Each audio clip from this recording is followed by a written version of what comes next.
پارہ نمبر 2 آیت نمبر 247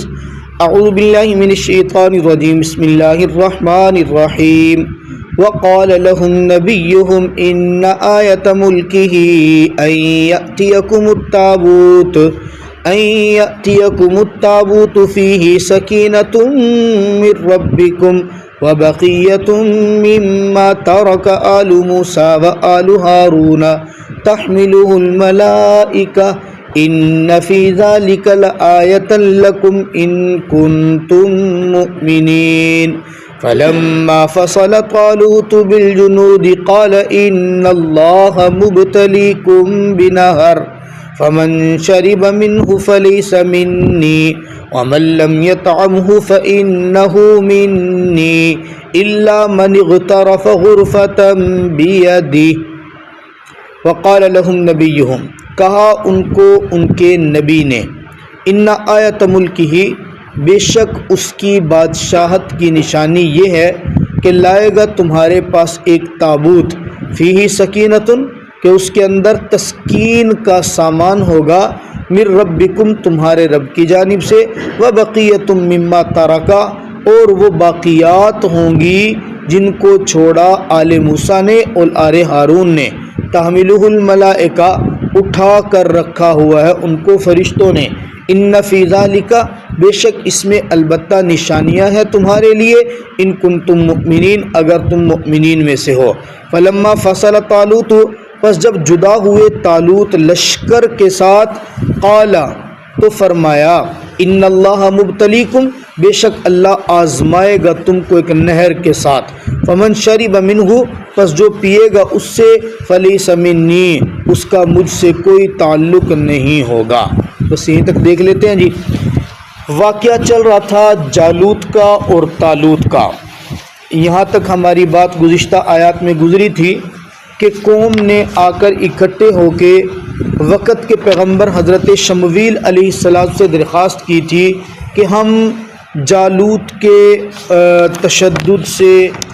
بڑے تنگ آ چکے ہیں، ہم نے جہاد کرنا ہے، ہمارے اوپر ایک بادشاہ مقرر کیجئے۔ اللہ کے حکم سے طالوت ایک بادشاہ ان کے اوپر مقرر ہوئے۔ اب انہوں نے اعتراضات کیے کہ یہ ہم میں مال میں کم ہے، اس کو بادشاہ کیوں بنایا گیا؟ اللہ رب العزت نے جواب دیا کہ بادشاہ بننے کے لیے مال میں زیادہ ہونا ضروری نہیں، علم میں اور جسمانی قوت میں زیادہ ہونا ضروری ہے، اور یہ دونوں صفات طالوت کے اندر پائی جاتی ہیں۔ اب انہوں نے کہا چلیں ہم بادشاہ تو مان لیتے ہیں طالوت کو،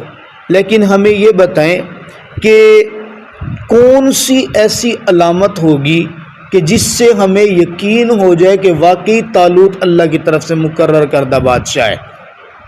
بغیر علامت کے ہم اس کو بادشاہ تسلیم نہیں کرتے ہیں۔ تو حضرت شمویل علیہ السلام نے فرمایا کہ طالوت کے اللہ کی جانب سے بادشاہ مقرر ہونے کی پہچان یہ ہوگی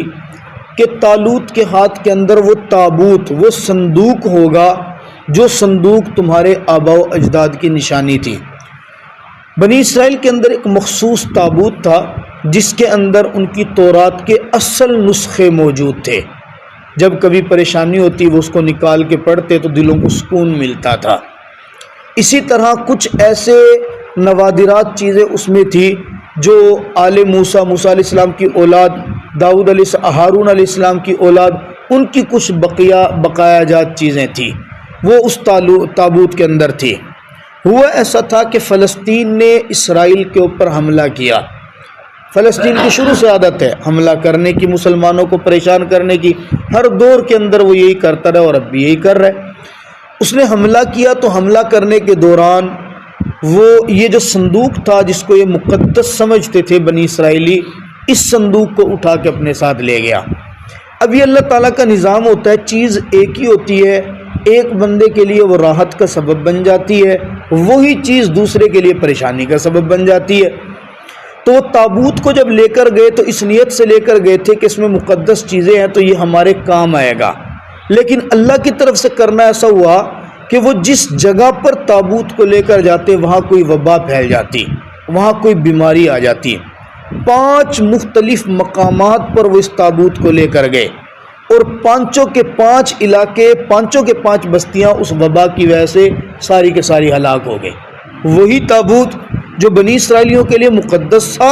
اور سکینۃ من ربکم، اللہ نے خود ذکر کیا کہ تمہارے دلوں کا سکون ہے اس کے اندر، لیکن وہی تابوت ان فلسطینیوں کے لیے تباہی کا ذریعہ بن گیا۔ اب وہ بڑے پریشان ہوئے، ان کے دلوں کے اندر یہ بات بیٹھ گئی، ہم نے 5 مرتبہ تجربہ کر لیا، یہ ہمارے لیے بہتر نہیں ہے، منحوس ہے، اس نحوست سے جان چھڑانے کا طریقہ اختیار کریں۔ انہوں نے اس دور کے مطابق جو شاندار گاڑی ہوتی تھی وہ بیل گاڑی تھی، انہوں نے بیل گاڑی کا انتظام کیا اور بیل گاڑی کے اوپر اس صندوق کو رکھا، اور صندوق کو رکھ کے بغیر ڈرائیور کے، بغیر چلانے والے کے اس بیل گاڑی کو چھوڑ دیا کہ جہاں جانا ہوگا خود ہی چلی جائے گی۔ جیسے انہوں نے بیل گاڑی چھوڑی، اللہ رب العزت نے فرشتے مقرر کیے، اور وہ فرشتے آ کر اس بیل گاڑی کو ہانکتے ہوئے سیدھے اس تابوت کو طالوت کے گھر کے اندر پہنچا گئے۔ اب طالوت تو عام آدمی تھا، بالکل وہ کوئی اتنا بڑا یعنی زمیندار بھی نہیں تھا، جاگیردار بھی نہیں تھا۔ اس کے گھر کے اندر یہ صندوق پہنچا، اللہ کی طرف سے ایک نشانی تھی، اس نے اس کو اپنے پاس رکھ لیا۔ جب وقت کے پیغمبر نے ان کو اللہ کی جانب سے امیر اور بادشاہ ہونے کا حکم دیا تو یہ علامت قرار دی گئی ان کی کہ وہ صندوق آپ کے پاس ہوگا۔ اب وہ ساری قوم جو جنہوں نے علامت مانگی تھی، انہوں نے جب آ کر طالوت کے پاس وہ صندوق دیکھا تو انہوں نے کہا واقعی یہ اللہ کی جانب سے ایک مقرر شدہ بادشاہ ہے، اور وہ ان کے ہاتھ کے اوپر جہاد کرنے کے لیے تیار ہو گئے۔ اب جب طالوت پوری قوم کو لے کر جہاد کے لیے نکلے، اللہ نے دیکھو نا جی، اللہ تعالیٰ کے ساتھ جو جس طرح کا معاملہ کرتا ہے اللہ بھی ویسے ہی کرتے ہیں۔ جو اللہ کے ساتھ معاملہ شرائط کے ساتھ کرتے ہیں نا، پھر اللہ تعالیٰ بھی عطا کرنے میں شرائط لگا دیتے ہیں۔ اور جو اللہ پہ اعتماد آنکھیں بند کر کے کرتے ہیں نا، بس جو کچھ ہے رب کے لیے، پھر میرا رب بھی بے حساب و کتاب عطا کرتے ہیں۔ اللہ بھی سارے معاملات ویسے، انہوں نے چونکہ بادشاہ وہ بھی شرطوں کے ساتھ لیا، بادشاہ کی تحقیق بھی شرط کے ساتھ کی۔ اللہ نے بھی کہا اچھا آپ جہاد پہ جا رہے ہو نا، پھر راستے میں جاتے ہوئے ایک نہر آئے گی، میری بھی شرط یہ ہے کہ اس نہر سے پانی نہیں پینا۔ اب حالانکہ پانی پینا نہ پینا یہ بس اللہ کا ایک حکم تھا کہ جب تم شرط لگا سکتے ہو تو میری شرط یہ ہے کہ تم نے پانی نہیں پینا۔ اور اللہ نے کیا ایسا کہ جب وہ نہر کے پاس پہنچے، سخت گرمی کا عالم تھا، ٹھنڈا پانی نہر کا تھا، سارے پیاس میں تڑپ رہے تھے، لیکن حکم ہے کہ پانی نہیں پینا۔ پھر جب قوم کی حالت دیکھی تو طالوت کو اللہ نے حکم دیا کہ ان کو صرف یہ کہہ دو کہ زیادہ سے زیادہ اگر کوئی پی سکتا ہے تو 1 چلو پیے گا، بس 1 چلو بھر کے ہاتھ کو بس 1 مرتبہ پیے گا، اتنا تو گنجائش ہے، جس نے دوسری مرتبہ پیا وہ برباد ہو جائے گا۔ اب یہ بڑی آزمائش تھی جب قوم ساری پہنچی، جب جہاد کے لیے اس وقت تو بہت زیادہ تھے، لیکن جب نہر کے ٹھنڈے پانی کو دیکھا تو صبر کا پیمانہ لبریز ہو گیا۔ اللہ فرماتا ہے فَشَرِبُوا مِنْهُ إِلَّا قَلِيلًا مِنْهُمْ، ساری قوم نے پانی پی لیا۔ جس نے وہ ڈٹ کے پیٹ بھر کے پانی پی، اس وقت تو بڑے مزیدار لگ رہا تھا پانی۔ آپ نے پانی کی فطرت دیکھی ہوگی، گرمی کے اندر جب بہت زیادہ پیاس لگی ہوئی ہونا، آپ 1 گلاس پانی پیئیں تو فریش رہیں گے، 2 پی لیں تو گزارا ہوگا، 3 جب گلاس پانی پی لیں تو یوں لگتا ہے پیٹ ابھی پھٹے گا۔ وہ اتنا وزنی ہو جاتا ہے کہ بندے سے خود اپنا وزن جسم اٹھانا بھی بڑا مشکل ہو رہا ہوتا ہے، چلتے ہوئے بھی پاؤں بھاری محسوس ہو۔ پانی ٹیٹ پانی انہوں نے پیٹ بھر کے پی لیا تو اب